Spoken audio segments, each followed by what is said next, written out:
Hello students. इस video में हम बात करेंगे नेचुरल सोर्सेज के मैनेजमेंट के बारे में।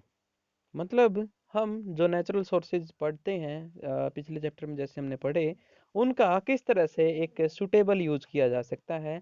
मतलब ऐसा यूज जो लाइफ टाइम तक चलता रहे, काफ़ी टाइम तक उसको यूज किया जा सके, जिससे पोल्यूशन कम हो और हमारे सोर्स जो एनर्जी के रिक्वायरमेंट है वो भी पूरी हो सके। तो इस चैप्टर में जो हमारे पास टॉपिक्स रहेंगे वो कुछ इस तरह से हैं। हमें सबसे पहले समझना होगा कि हम इस चैप्टर को पढ़ क्यों रहे हैं, वो हम पढ़ेंगे इंट्रोडक्शन वाले पार्ट में।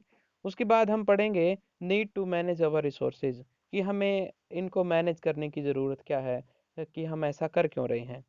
उसके बाद हम पढ़ेंगे फॉरेस्ट एंड वाइल्ड लाइफ के बारे में, कि किस तरह से जो फॉरेस्ट है वो एक नेचुरल रिसोर्स की तरह काम करता है और हमें उसको किस तरह से बैलेंस इकोसिस्टम में पढ़ने की ज़रूरत है। वाटर फॉर ऑल, यहाँ पर हम वाटर मैनेजमेंट के बारे में बात करेंगे और कोशिश करेंगे कि जो वाटर है वो हर एक फील्ड में अच्छे से अपनी रिक्वायरमेंट को पूरा कर पाए। उसके बाद हम पढ़ेंगे कोल एंड पेट्रोलियम के बारे में, यानी जो जीवाश्म ईंधन होते हैं, फॉसिल फ्यूल्स, उनको किस तरह से यूज़ किया जाए ताकि वो लंबे टाइम तक और एक पोल्यूशन लेस वे में यूज़ किए जा सके। उसके बाद हम पढ़ेंगे मैनेजमेंट ऑफ नेचुरल रिसोर्सेज के बारे में, कि कौन कौन सी चीज़ें हैं जो इनको मैनेज करने में हमारी हेल्प करेंगी और किस तरह से उनको मैनेज किया जा सकता है।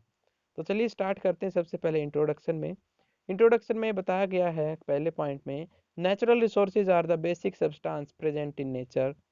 ये बताते हैं कि नेचुरल रिसोर्सेज सबसे बेसिक सब्सटेंस होते हैं जो हमारे नेचर में प्रेजेंट है, which are being utilized by living organism for their survival। जो लिविंग जो क्वांटिटी होती हैं, लिविंग एंटिटी होती हैं, उनके द्वारा यूज किए जा रहे हैं अपने सर्वाइवल को यानी लाइफ को बनाए रखने के लिए। Second point, some natural resources like water, soils, forest, wildlife, coal, petroleum, etc.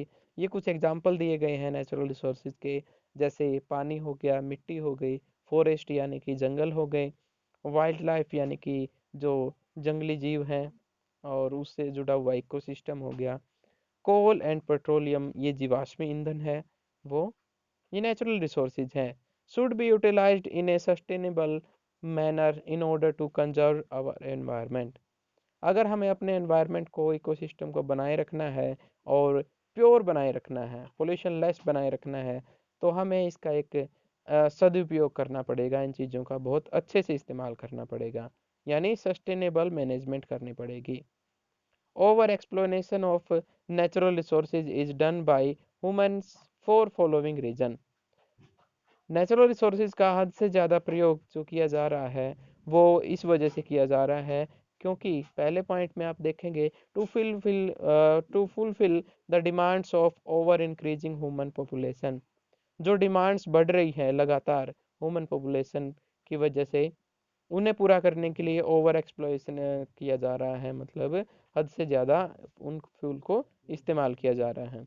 Large scale industrialization and urbanization, और बहुत ज़्यादा मात्रा में उन लोगों को रहने के लिए घर चाहिए, बिल्डिंग चाहिए, शहर चाहिए, तो वो शहर बसाए जा रहे हैं और जो बीहड़ इलाके हैं उनको और जो फॉरेस्ट के इलाके हैं उनको इस्तेमाल करके हम उन जगहों पर रहना शुरू कर रहे हैं। तो बहुत सारे जो है हमें इंडस्ट्री जो है वहाँ पर लगानी पड़ रही है।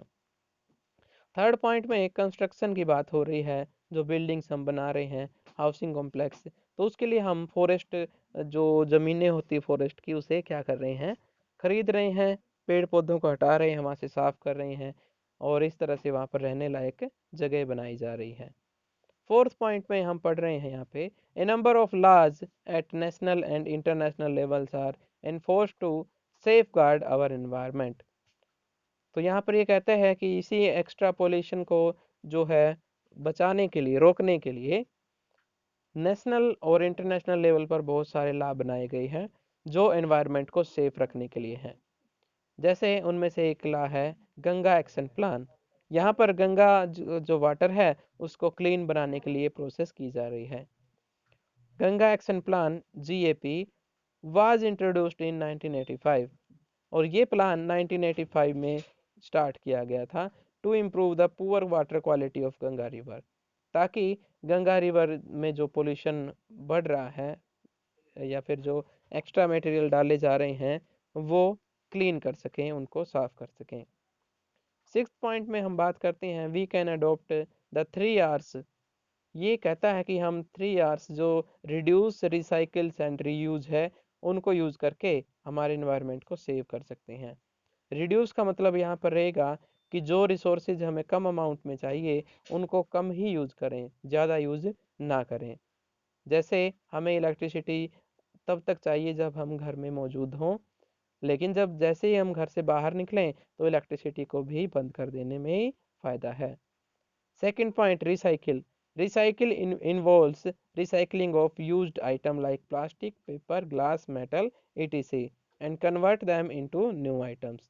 ऐसे बहुत सारे मटेरियल होते हैं जो एक ही बार यूज किए जा सकते हैं, उसके बाद वो यूज करने लायक नहीं रहते, जैसे प्लास्टिक, पेपर, ग्लास और कोई मेटल। तो यहाँ पर रिसाइकिल प्रोसेस यूज की जा सकती है, जिससे हम इन एक बार यूज हो चुके मटेरियल को दोबारा से फैक्ट्रियों में भेज सकते हैं इकट्ठा करके, और फैक्ट्रियाँ इन्हें सिंथेसाइज करके नए मटेरियल बना सकती है। थर्ड पॉइंट में ये बात करता है reuse involves using things again and again. Reuse का मतलब होता है कि जो चीज़ें हम इस्तेमाल करते हैं वो आफ्टर सम टाइम हमारा जो है मन उतर जाता है उनसे, लेकिन वो यूज करने लायक होती हैं, उन्हें कोई दूसरा पर्सन यूज कर सकता है। हमें इस प्रोसेस को अपनाना चाहिए, बजाय कचरे में फेंकने के उन चीज़ों को हमें उन्हें किसी को डोनेट कर देना चाहिए, या फिर यूज करने लायक ऐसे इंस्ट्रूमेंट उनसे या फिर आइटम बना लेने चाहिए उनसे, ताकि हम उसे बार बार इस्तेमाल कर सकें। Seventh point, the judicious use of resources will prevent wastage and conserve our natural resources. और न्यायपूर्ण तरीके से अगर हम इन रिसोर्सेज का अच्छे से इस्तेमाल करते हैं तो ये हमारे लिए भी अच्छा होगा, हमारे एनवायरनमेंट के लिए भी अच्छा होगा, और जो वेस्टेज होगी वो इधर उधर पड़ी नहीं रहेगी। एट्थ पॉइंट है the management should ensure equitable distribution of resources so that all rich and poor benefit from the development of these resources. हमें इन रिसोर्सेज को कुछ इस तरह से मैनेज करना पड़ेगा कि उसको दोनों पर्सन को बेनिफिट मिल सके, पुअर्स को भी और रिच को भी, अपने अपने डेवलपमेंट के लिए। नाइन्थ पॉइंट है forest are biodiversity hotspot. Forest जो होते हैं यानी जंगल जो होते हैं, बायोलॉजिकली बहुत स्टेबल एक इकोसिस्टम है, और वहाँ से फूड चेन जो है स्टार्ट होती है, और हम कह सकते हैं कि वो एक तरह से फूड वेब का सबसे बड़ा पार्ट है। और दूसरा, ऑक्सीजन की जो डिमांड है, CO2 का जो बैलेंस है, वो भी जंगलों की मदद से ही होता है। Loss of its biodiversity leads to a loss of ecological stability. अगर जंगलों का नुकसान होता है तो उससे पूरा इकोसिस्टम का नुकसान हो रहा है। 10th पॉइंट है the main aim of conservation is try to preserve the biodiversity we have inherited. अब यहाँ पर हमें जो पेड़ पौधे हैं उनको कंजर्व करने की ज़रूरत इसलिए है ताकि इकोसिस्टम या बायोडाइवर्सिटी को बनाया रखा जा सके।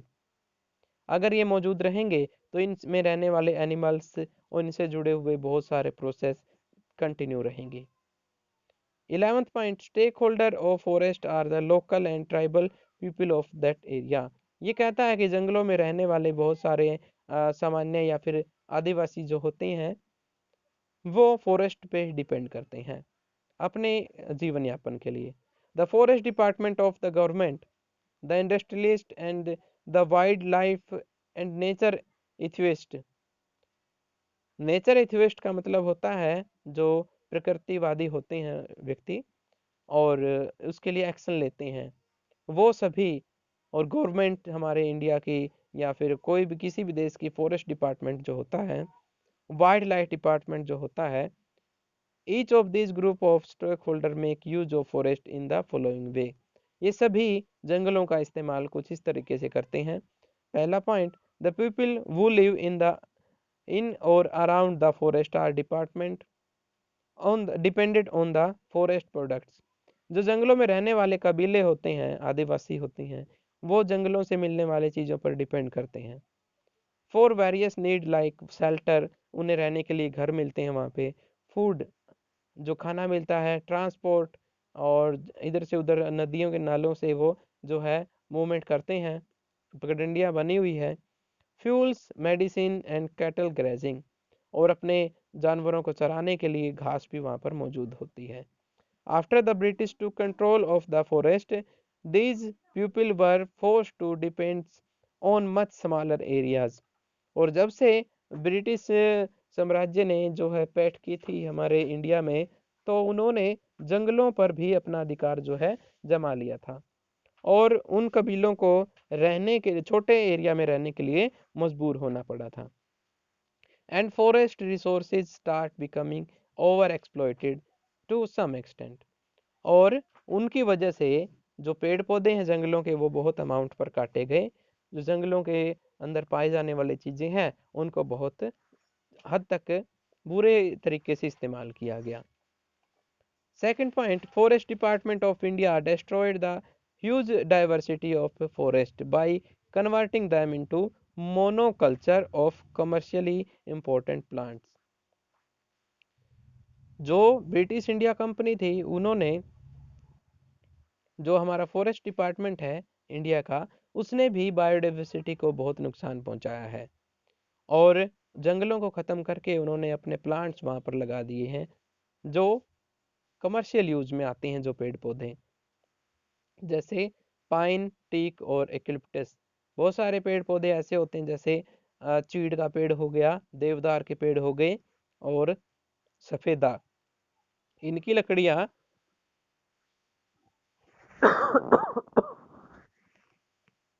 इंडस्ट्री में यूज कर ली जाती हैं क्योंकि इनकी लकड़ियाँ सीधी होती हैं, और इस तरह से हम कह सकते हैं कि गवर्नमेंट ने बहुत नुकसान किया है जंगलों का। तीसरे पॉइंट में हम इंडस्ट्रीज की बात करते हैं। इंडस्ट्री वाले क्या करते हैं, अपनी फैक्ट्रियाँ लगाने के लिए बहुत सारा जंगल उन्हें हटाना पड़ता है, बहुत सारी ज़मीन उन्हें चाहिए, तो वो फॉरेस्ट में जो ज़मीन पड़ी है पार्टिकुलर एरिया में, जो एरिया वाटर रिच हो और जहाँ पर आप कह सकते हो अच्छा नेचर हो, वो जगह सिलेक्ट कर लेते हैं इंडस्ट्री वाले, और पैसे देकर के खरीद लेते हैं। उससे फिर क्या होता है, वहाँ की जो बायोडाइवर्सिटी है वो खत्म होती है, और एक तरह से पूरे कबीलों की नस्ल खराब हो जाती है। ओके, आज के लेक्चर में इतना ही, आगे हम बात करेंगे। Okay, all the best.